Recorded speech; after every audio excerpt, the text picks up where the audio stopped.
The blue waters of the Mediterranean hold a tragic secret. Here, over 400 years ago, two great navies, one Muslim, the other Christian, fought a ferocious battle for control of this sea. Hundreds of ships and thousands of men perished. The seas around Lepanto have long since hidden the relics of this famous battle. Many explorers, including Jacques Cousteau, have searched for the wrecks, yet failed. But now a new team of underwater archaeologists have found sensational evidence of the battle.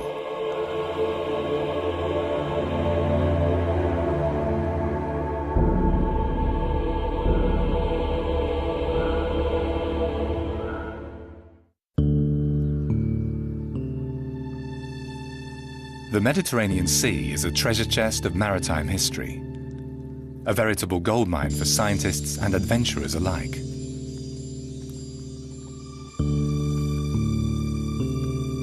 No one knows these waters better than local fishermen. Sometimes they are lucky enough to discover a clue that might help archaeologists with their search. However, their discoveries all too often go unnoticed when they collect something unusual in their fishing nets. For fishermen, bits of metal or wood are just superfluous junk in their nets.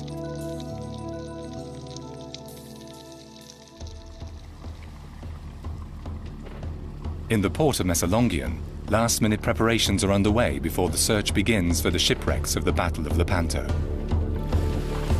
The expedition will be stocked with all the latest technology, from side-scan sonar to remote-operated vehicles.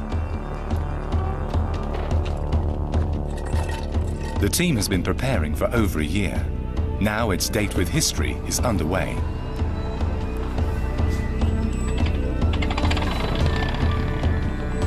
The Ares star sets course for the southwest and out into the open sea. On board the research vessel, an international team of underwater archaeologists. Peter Nicolaides from Greece, Donald Frey, an American, and Rupert Breitwieser from Austria. Leader of the expedition is German archaeologist Matthias Kopfmüller. Now and again something will surface from the bottom of the sea. However, to date nothing has ever emerged from this sea battle, and neither have any major research expeditions taken place here. Lepanto is still a white spot on the map of underwater archaeology. With the expedition finally underway, there are high hopes that all of their methodical preparations will bring results. Prior to the expedition, the researchers spent many months immersed in Venice's gigantic state archives. Here, lost in 68 kilometers of corridors, lie original documents about the Battle of Lepanto. Italian historians have discovered forgotten letters and reports, including crucial ones written before the battle.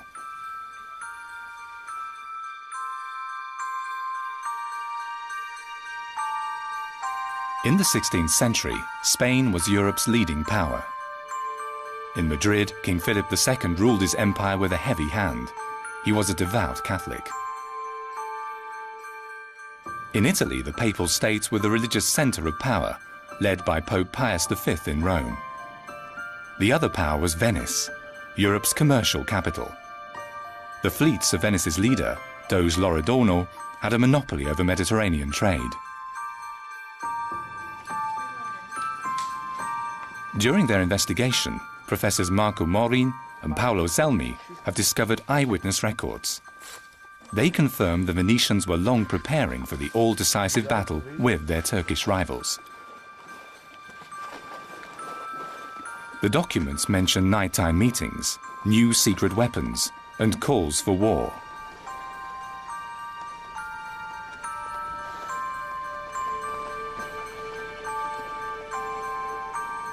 One particular name is referred to frequently, obviously a key figure: Francesco Duodo, a clever Venetian arms designer and shipbuilder. His military inventions would have a decisive influence on the coming war. At his side was Sebastiano Venier, seasoned admiral of the Venetian fleet. The clandestine meetings were desperately needed. The powerful Ottoman Empire was expanding into Europe. The rulers of Venice worried over their trade monopoly. Rome worried about the spread of Islam. And Madrid felt threatened by the military might of the Turks.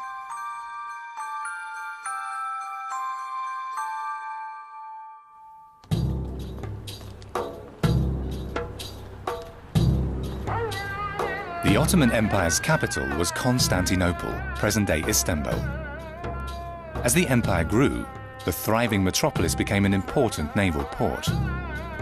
From here, the Turks set off to conquer the West. The Sultan Selim worked hand in hand with pirates and renegade Christians.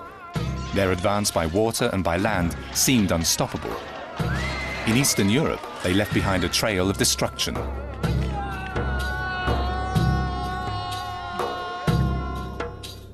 By 1570, the Sultan ruled the territories around the Black Sea, as well as Greece, the Balkans, and northern Africa.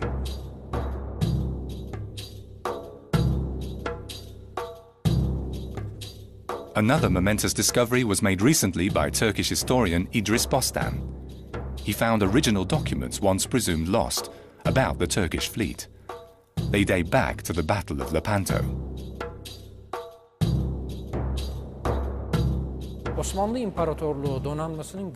No fleet could have survived a sea battle against the powerful Ottoman Turks.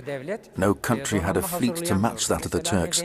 Neither Venice nor Spain possessed the means to fight the Ottoman fleet at sea. The only way to face them was to form an alliance. The advance of the seemingly invincible Ottoman fleet and horror stories of their atrocities spread fear across Europe.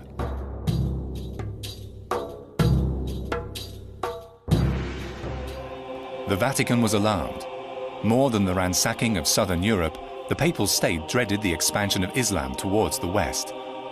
The Pope worked desperately to contain the advancing Turks. Vatican envoys paid numerous visits to Madrid and Venice. The Pope believed that only a powerful military alliance would stop the Eastern aggressor. His decree, "I will raise arms against the Turks," was more than just an idle threat.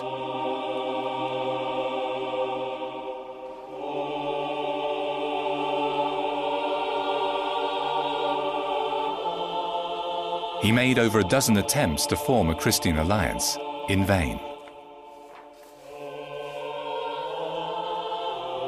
Tiberio Moro is in charge of Italy's military archives. He discovered the papal attempts to form an alliance failed because the European powers had differing interests. Ecco che, dal punto di vista strategico, mentre I veneziani cercavano Venice tried to keep its trade going by paying money to the Ottoman Turks. In doing so, they may have incurred losses, but at least trade continued, which was their main interest. The Pope, on the other hand, had no commercial interests. He was worried about the situation from a Christian viewpoint.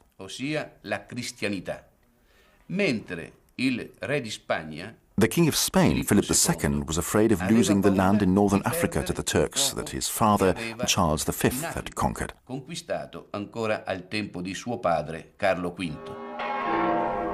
Officially, the Venetian leaders used diplomacy to negotiate with the Turks. Behind the scenes, however, the lagoon city prepared for war. This is clear in the memoirs of the Venetian Francesco Duodo. In 1570, the decision was made to build, together with a large number of small galleys, 11 large galleasses, and to arm them for war.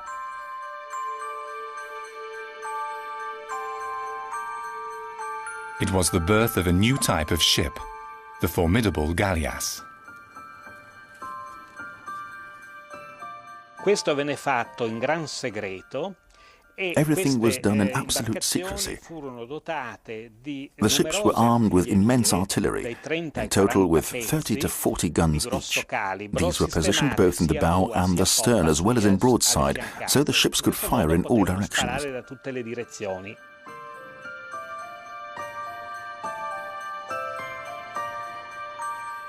This new design had a decisive advantage over the ordinary galley warships.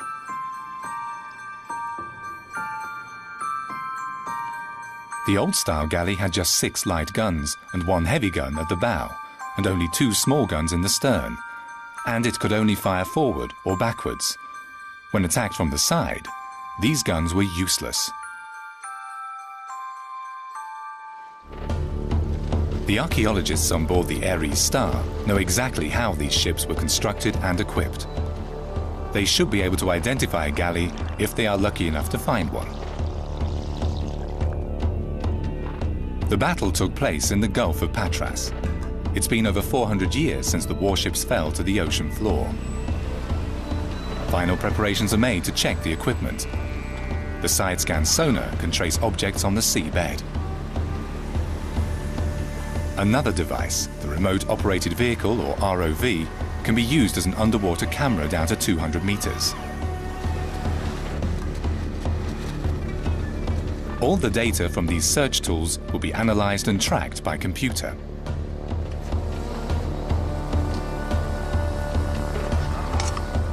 The side-scan sonar is one of the most useful tools to be employed. It's been nicknamed the fish.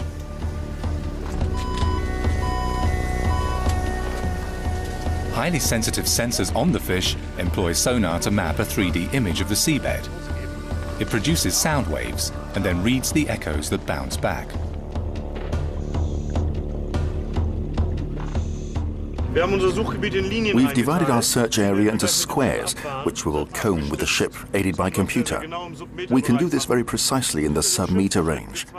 We also drag two sensors behind the ship, a magnetometer and a side-scan sonar, which records the relief of the seabed. And the magnetometer establishes the existence of any magnetic anomalies that can be caused, for instance, by iron guns or anchors. The search must be precise and methodical. Hour after hour, the research vessel follows the squares in the survey grid. It's an extensive area. In 1570, 1 year before the Great Battle, the situation came to a head. The Turkish army, with 360 galleys and 50,000 men, invaded Cyprus, a strategically important outpost of Venice.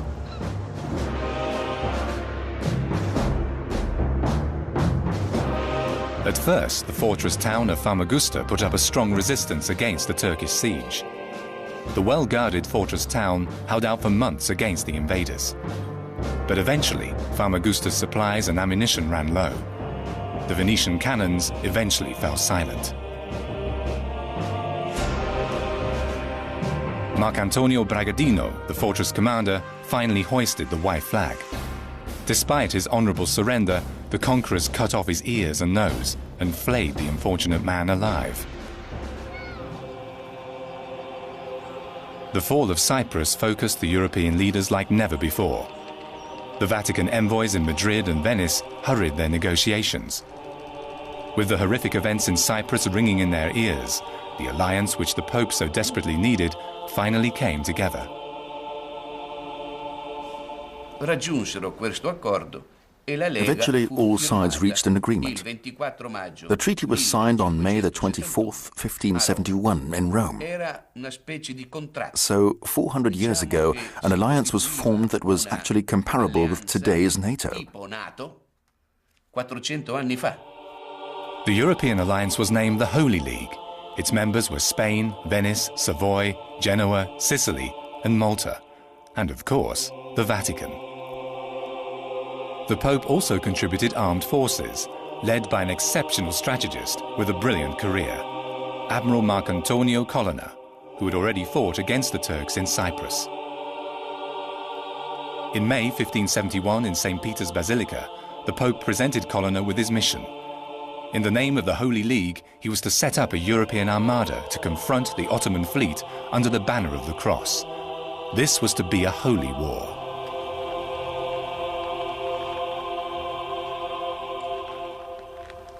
The Venetians, however, did not rely on the help of God alone. In the city's strictly guarded arsenal, the work on the galleass project continued in haste. The arsenal became the largest naval arms forge in Europe, with an army of 5,000 shipbuilders, cannon casters, and sailmakers.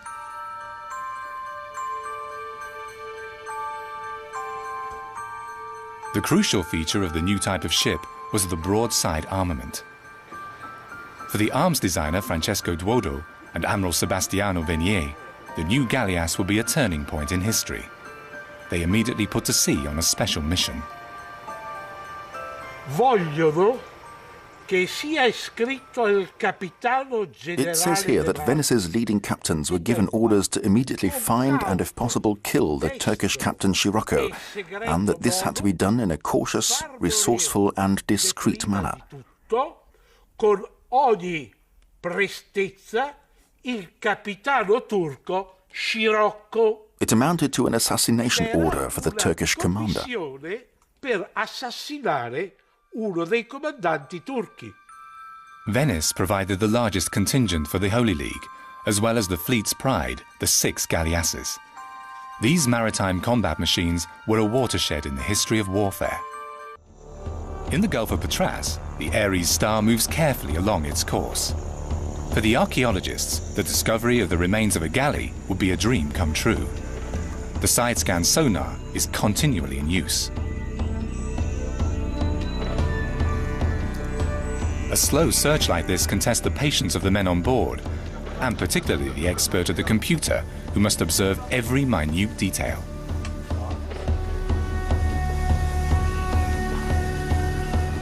It's somewhat similar to an aerial photograph, just like an airplane flying over flat ground. Every red line indicates a distance of 25 meters, which means that we can cover an area of 300 meters. While some rely on high tech, others can fall back on years of experience. Both Donald Frey and Peter Nikolaidis know this area very well.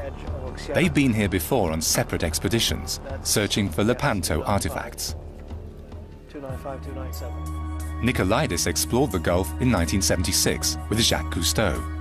The famous diver and his legendary ship, Calypso, spent months combing these waters. Their search, however, failed to find anything.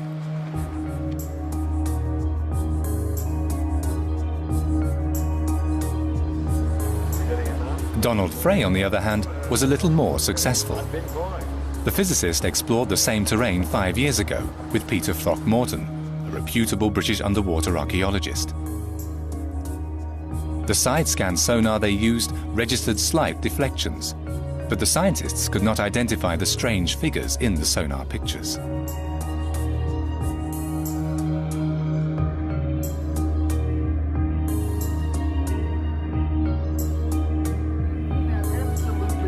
Frey has had great success in finding underwater wrecks.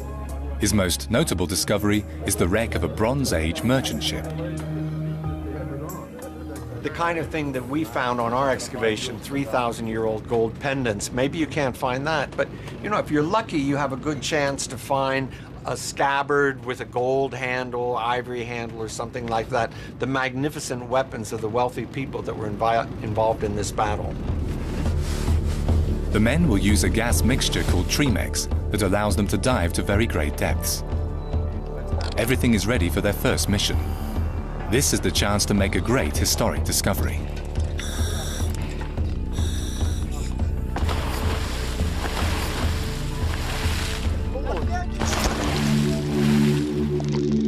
The divers will have to work 60 meters down. At that depth, they can stay down for only 30 minutes. Any longer is extremely dangerous.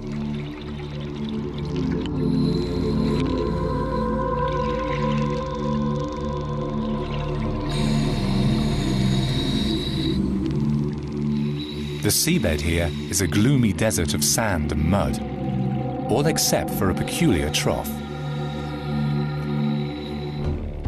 The people on deck can see the shape on the monitor. Unfortunately, this is no secret of the past. These are furrows left by the dragnets of local fishermen.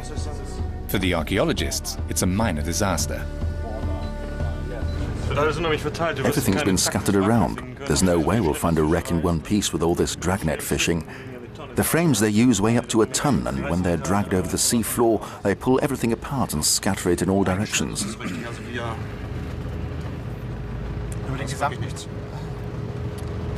Just look at that. It looks like a car park with all those tracks. Okay, we'll carry on searching. That's all we can do. Don't worry, it'll be all right. The heavy frames of the nets most likely destroyed any delicate objects on the seabed.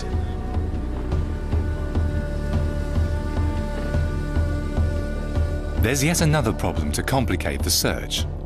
The coastline here has slowly expanded far into the sea, especially around the island of Oxia. At least part of the area where the Holy League fought its sea battle has been swallowed by the land. coastline changes have to be expected in this work. Here in 219 BC, the Greek town of Oiniaidai was a flourishing port. Now the excavated ruins lie 3.5 kilometers inland.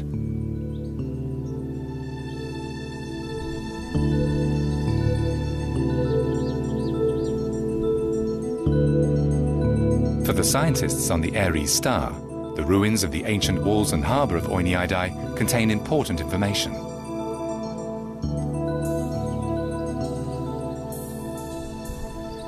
Lepanto ist zwar erst 500 Jahre her. Lepanto may have been only 500 years ago, but it has also been affected by this deposit.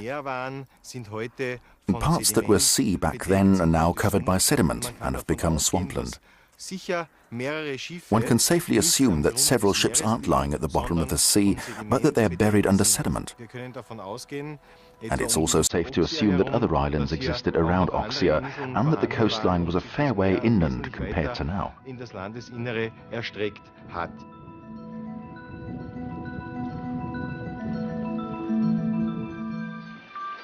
The thousands of soldiers who went down with the galleys are most likely buried in the mud around Oxia. 2 months before the Great Battle, the Holy League assembled its best ships and its most capable captains. The war galleys from Barcelona, Rome and Venice gathered in the Strait of Messina.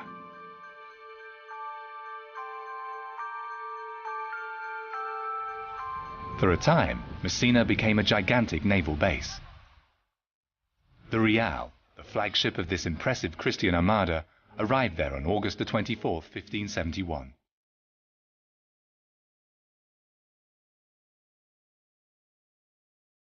The splendid galley was under the command of Don Juan of Austria, the son of the Holy Roman Emperor Charles V.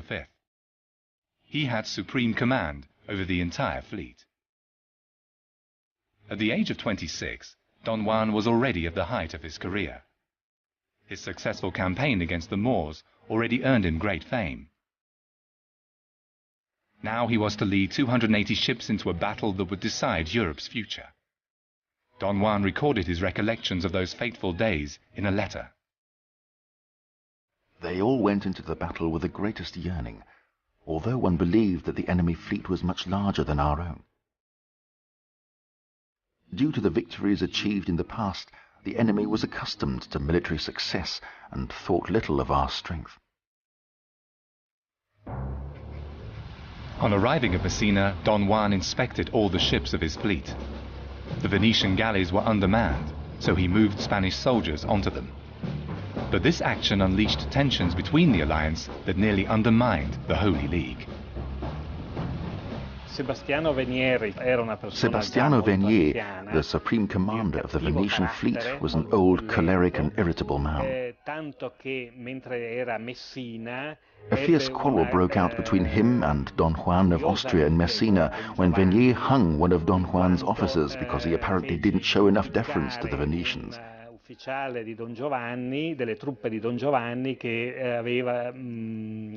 that point on, Don Juan refused to speak to Venier.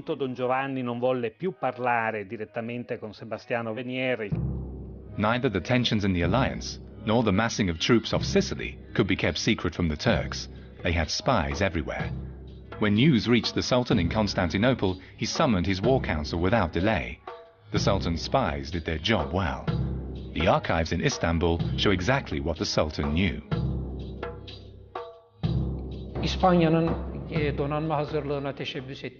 The Ottoman Turks knew exactly that Spain was going to participate in the imminent battle. They also knew that the Pope played a key role in the forming of the European alliance and that Venice was building its own fleet.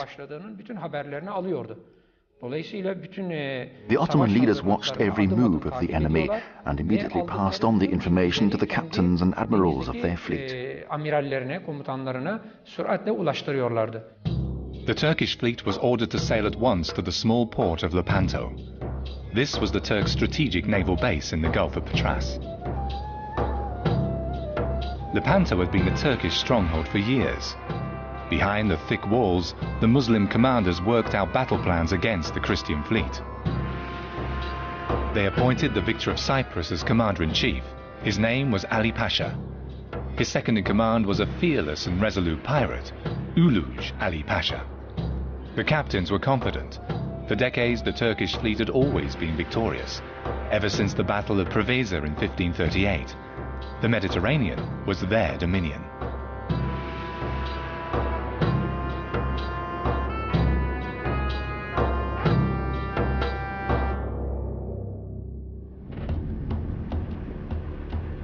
In the waters near Lepanto, the researchers employ a new device, the proton magnetometer. This highly sensitive instrument measures magnetic fields in the sediment. The crew are optimistic. The magnetometer can detect all metals, including lead, iron or bronze, no matter how deeply they may be buried. So long as they are in the right location, they stand a good chance of finding cannons, swords, or other metal objects.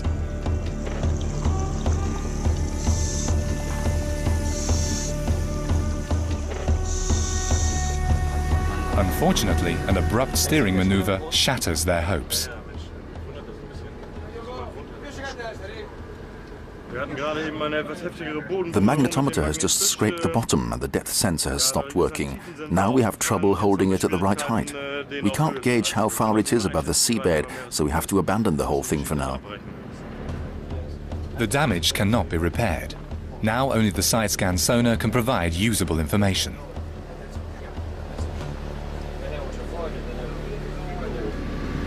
This is too little to be a residue from a battle, I would think. But I don't know what these things are. But there's almost nothing. On the other hand, maybe just one cannon fell overboard. Or it could even be a person dressed up in his armor, you know? Yes, lying on the seabed. Because apparently the Christians were so well armored that and covered in steel. Yes. So if they fell in, that was that. That was that.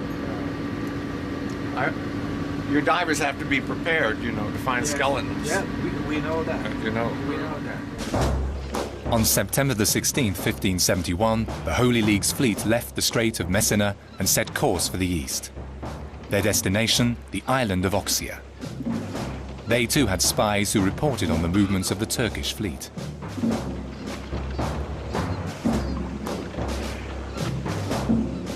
On board the Real, the Supreme Commander, Don Juan of Austria, worked out his plan of attack.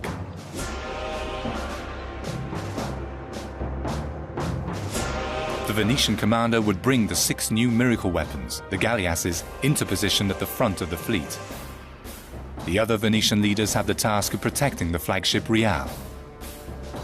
The Christians would go into battle with the galleys deployed on one line and the galleasses in front to lead the attack. This would be the definitive showdown between the Cross and the Crescent.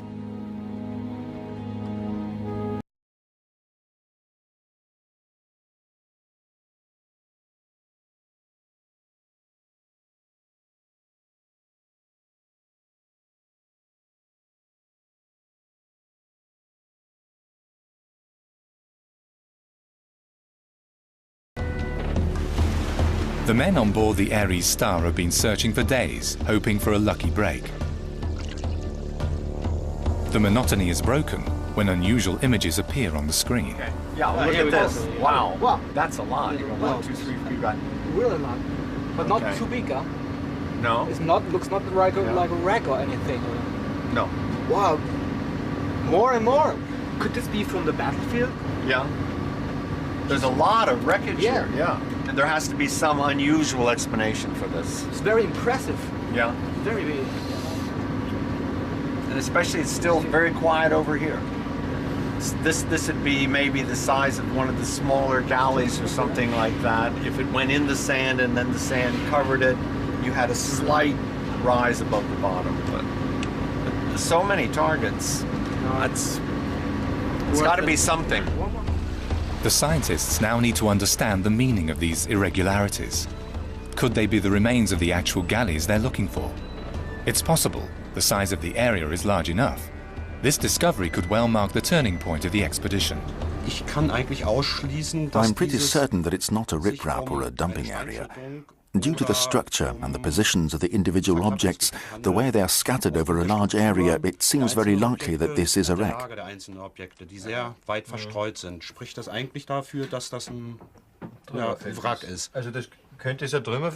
Is it a field of debris or an entire wreck?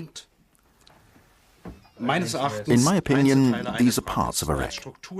The structure is far too scattered over the area to be a complete shipwreck. Or maybe more than one wreck. Sure, it could also be more than one wreck that has come apart and disintegrated. By October 1571, the Sultan's armada was ready for battle. 250 galleys and 60 small, extremely maneuverable warships, and 100,000 soldiers. When the Turks discussed their battle formation, a serious argument erupted between the two fleet commanders, Ali Pasha and Uluj Ali Pasha. Uluj Ali Pasha advised Ali Pasha to stay close to the coast of Lepanto and wait, rather than go out into the open sea, away from the protection offered by their fortresses and guns on land. He believed that the enemy fleet wouldn't dare to venture far into the well-protected bay. But Ali Pasha, inexperienced as he was in naval warfare, was far too proud to accept this advice. He didn't want the enemy to think that the Turks were cowards.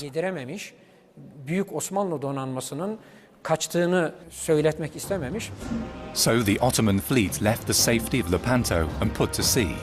Their aim, to annihilate the Christians in open combat.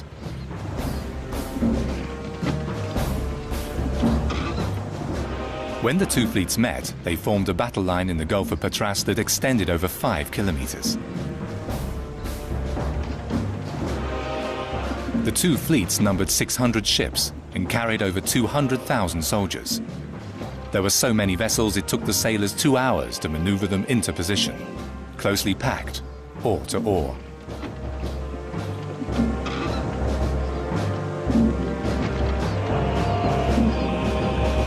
Each side was divided into 3 main squadrons. The greatest naval conflict in European history was about to begin.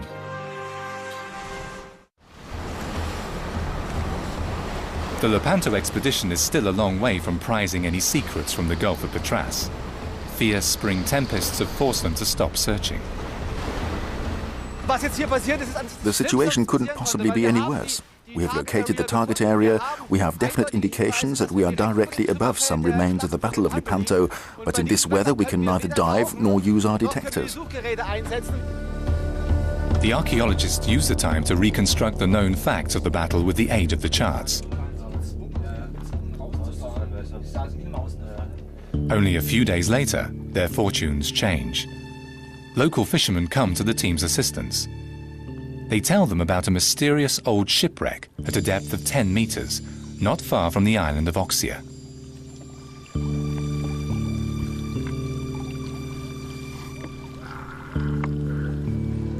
It's the same place where the archives say the Battle of Lepanto began. The battle began amidst a blaze of cannon fire. The commanders relied on their oarsmen to propel their boats into action.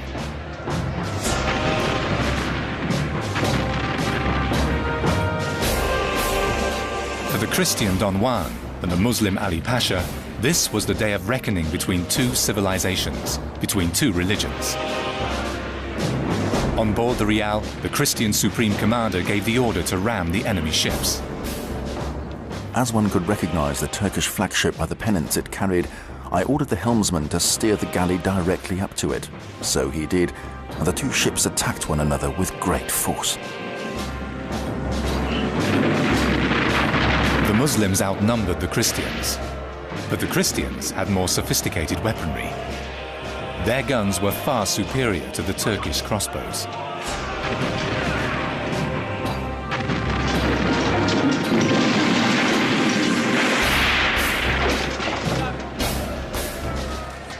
This was hand-to-hand combat, using hooks, swords and picks. A fierce fight raged for hours. It ended in an inferno of blood, severed limbs and bodies.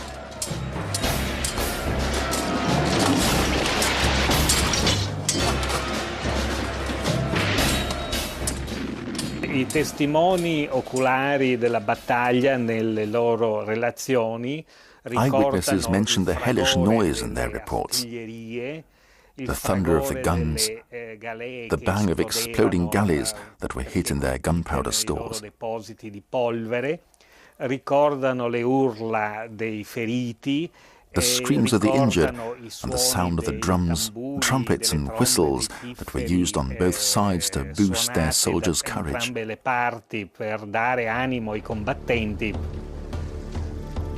The wreck of an old war galley lies somewhere off the island of Oxia. The fishermen have provided the first real clue that gives the researchers a firm location for the Lepanto battlefield. The divers don't hesitate in going down to investigate. Hidden in the seagrass, part of an anchor.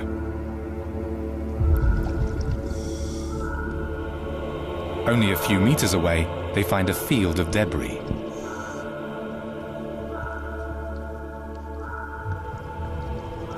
Broken pieces of wood are scattered on the seafloor.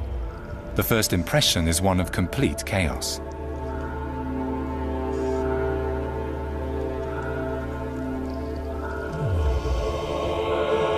Gradually, the divers begin to make out lines and shapes. A large number of ribs, the frame of a ship.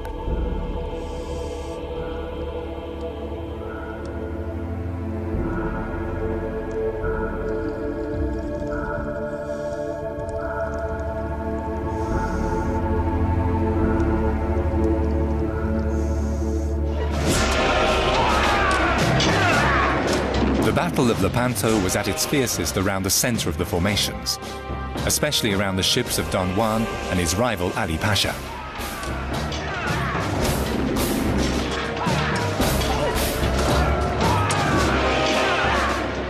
The two navies showered each other in cannonballs and gunfire, and then fell on each other in a torrent of hand-to-hand combat.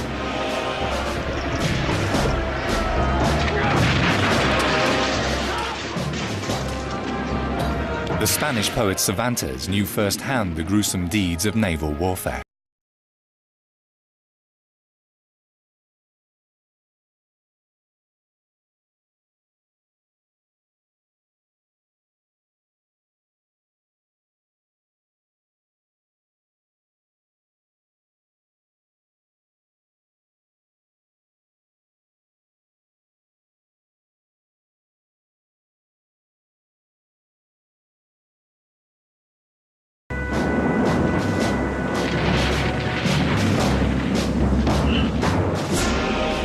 The galleasses that were constructed just for this battle played a crucial role.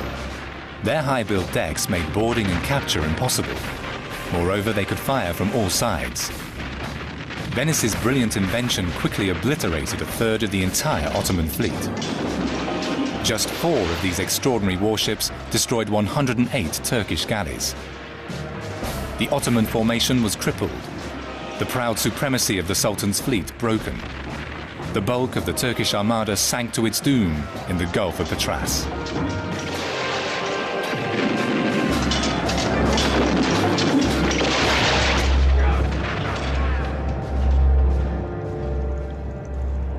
For more than 400 years, the remnants of the greatest galley battle in world history have lain at the bottom of the Mediterranean.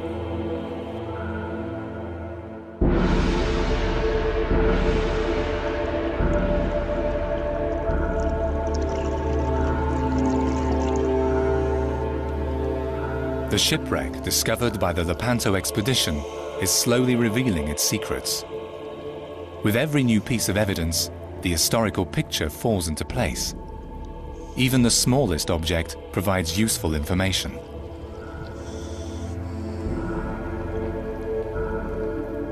Wedged between wood planks and covered by centuries of silt, the divers find half of a cannonball.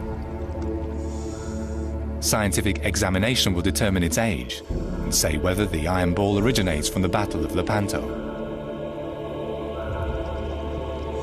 Not far away, a bronze gun barrel. The experts will establish the origin of the deadly weapon by its appearance and shape. They also find the matchlock of a harquebus. This firearm was standard equipment for 16th century soldiers. The researchers believe they have indeed found a war galley. We found these large and long pieces of wood, which suggest very strongly that the structure could originate from a galley. Here you can see it again, and down here are the ribs. On these long continuous posts, in this area here, we presume that there must have been a deck. We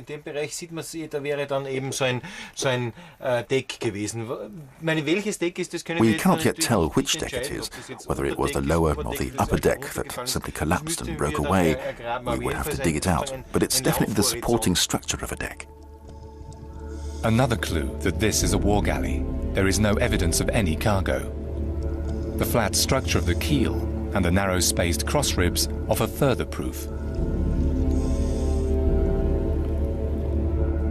Fortunately, the archaeologists have an accurate reproduction of the Real with which they can compare their shipwreck.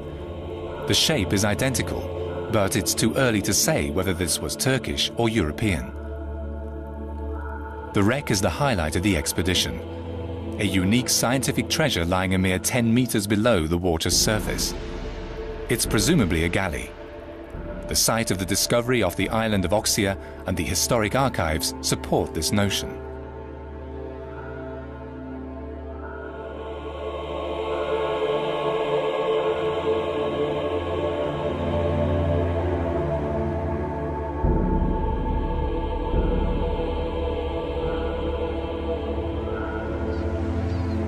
The researchers know that this was the area where the Ottoman fleet tried one last desperate attempt to break through the enemy lines.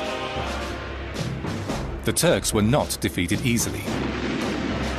Only when the reserves arrived, and after the Christian commander promised freedom to the oarsmen's slaves, did the tide turn in favor of the Holy League. The slaves, side by side with the soldiers, stormed the Ottoman flagship.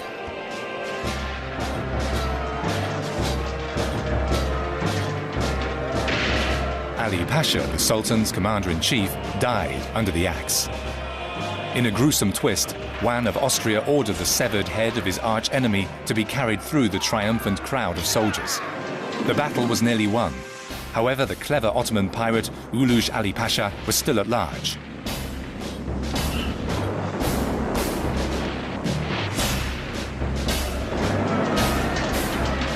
Uluj Ali Pasha and his battle-hardened men fought savagely against the Christian Knights of Malta on the southern flank of the Holy League's fleet. When the Maltese flagship was taken, there were 300 knights on board. Only 30 of them survived. The rest were slaughtered. It was a deliberate massacre, an act that was supposed to humiliate the enemy, just like the display of Ali Pasha's head on a pike. So the battle was not only about killing the enemy, it was also about showing contempt. But when Christian galleys under the command of Don Juan of Austria approached, Uluj Ali Pasha retreated and escaped into the open sea.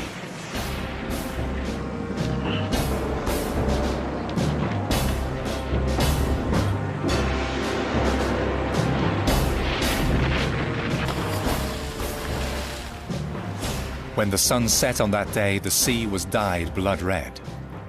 Hundreds of ships were left behind in the Gulf of Patras, floating tombs that sank to a watery grave.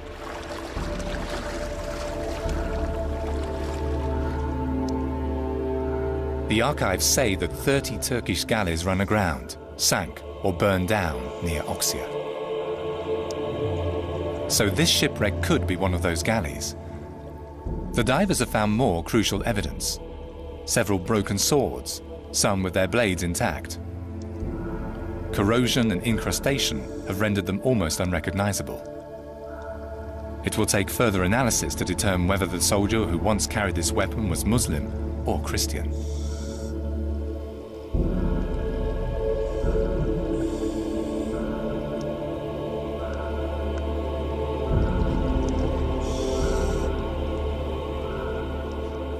For the members of the Lepanto expedition, this is a sensational find, even though it raises more questions than it provides answers.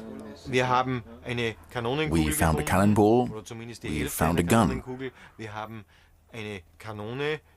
we found the matchlock of a harquebus. And, this is the most important thing for me, we found a sword. It's really incredible how well this sword has been preserved. Now, if one combines all the discoveries we have made, the only assumption we can make is that they were used in an armed conflict. The preliminary conclusion is that the wreck was a war galley, but it's still unclear under which flag it went into battle. More importantly, the researchers believe they have at last found the exact spot where the Battle of Lepanto took place. This was where two powerful enemies once fought for dominance over Europe. The Lepanto expedition is coming to an end. They have good cause to celebrate. For the first time, the Mediterranean has revealed its secret cache of ancient relics, relics which have lain hidden under its waters for over 400 years. It was a very difficult, but at the same time very successful expedition. We located the wrecks underwater as well as two fields of debris in the heart of this gigantic naval battle, one large and the other smaller. We're assuming that this site was the center of the battle. It was like looking for a needle in a haystack, but we actually found it.